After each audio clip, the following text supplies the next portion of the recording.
waxu mandat bi mu leer tey parce que man je crois que aucun constitutionnaliste sérieux munoo taxaw nga ne loi dafay rétroactive léegi nag damaa bëgg nga déglu ma may ma benn minute Pape Ousmane ma wax loolu loo xam ne kenn mënu ko dindi xam mooy lan une loi constitutionnelle ci principe bi est d'application immédiate te day légiférer pour le futur xam nga ñiy wax waxu mandat bi lu ñuy wax mandat la rek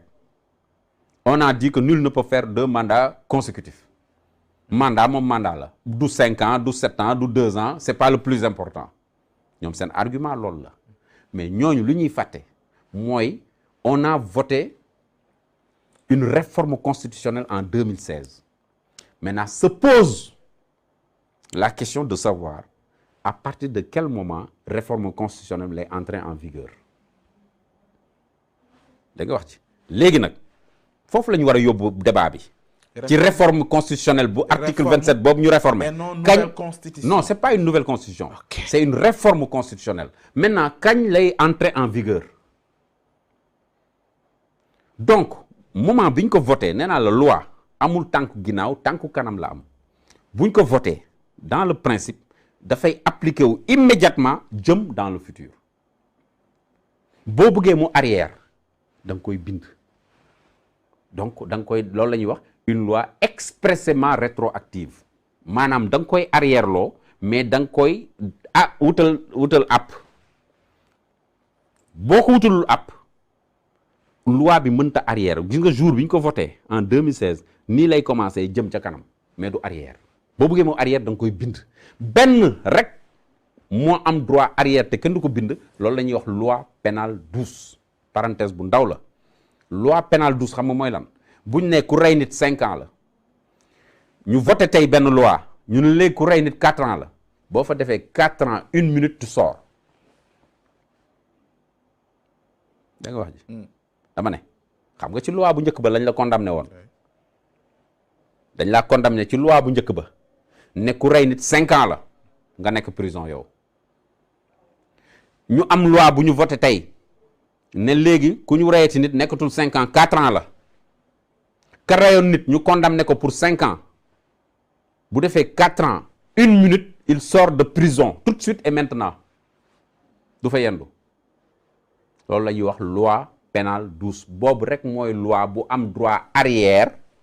te kenn du ko bind. léegi loo bëgg a wax non déglu ma rek. donc moo tax ma ñaan la 1 minute damay bañ mu affaire yi jaxasoo comprendre nga loi pénale douce moom rek moo mën a arrière te kenn du ko bind. beneen loi boo mën a jël rawatina loi constitutionnelle dafay appliquer wu immédiatement jëm dans le futur boo bëggee mu arrière da nga koy bind. et que ci constitution bi amul fenn fu ñu bind ne loi bi dañ koy arrière loo xam nga loolu lu muy indi boo nee loi bi mandat la rek kon loi bi ñu voté li ñu voté en 2016 réforme boobu dafay jël en charge comme nee nga mandat la dafay jël en charge le premier mandat du président Macky Sall mooy les 7 ans du yem foofu parce que kenn bindu ko dafay arrière jël mandat wu Ablaye Wade arrière jël mandat wu Senghor Abdou Diouf jël mandat wu Senghor gis nga président yooyu ku fi mas a def plus de 2 mandats consécutifs tu es dans l'illégalité parce que loolu c'est une hérésie moo tax gis nga booy arrière loo loi da nga koy limiter dans le temps looloo tax ñuy créer disposition transitoire maanaam ne loi bi ña ngi koy arrière loo waaye fii la yem man 2015 laa ko bind avant ñoom ñuy voter lu référendum bi nee naa leen nañ dugal disposition transitoire dugal ne mandat Macky Sall bi bokk na ñu limiter ko dans le temps mais buñ ko bindul loi bi bu commencé appliquer wu day commencé bañ ko voter jëm dans l'avenir mais du arrière boo bëggee mu arrière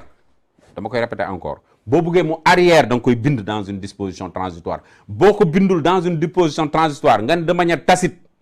ay jëli mayen nii jëli ne non mandat la donc day arrière kon na arrière ba Senghor déglu ma rek na arrière ba Senghor maa ngi ñëw ci conclusion bi na arrière ba Senghor defe naa li ma wax leer na arrière kon comme loi bi day arrière te kenn bindu ko day arrière te kenn bindul arrière bi fu mu yem na arrière ba Senghor donc loi mënul arrière te binduñu ko limité ko arrière ba fa muy yem loi day commencer tey bi ñu ko voté jëm dans l'avenir donc 2016 fekk na président Macky Sall commencé un mandat en 2012 si la loi doit prendre en charge le mandat qui a commencé en 2012 fallait l'écrire si on l'écrit pas ça prend en charge tacite jël mandat wu ki nga xam ne moo di Macky Sall jël mandat wu Ablaye Wade jël mandat wu président Abdou Diouf jël mandat wu président Senghor est-ce que loolu mën naa ne comme mandat la rek ku ci defoon plus de 2 mandats tu es dans l'illégalité donc en conclusion le président Macky Sall a droit de faire un second mandat de 5 ans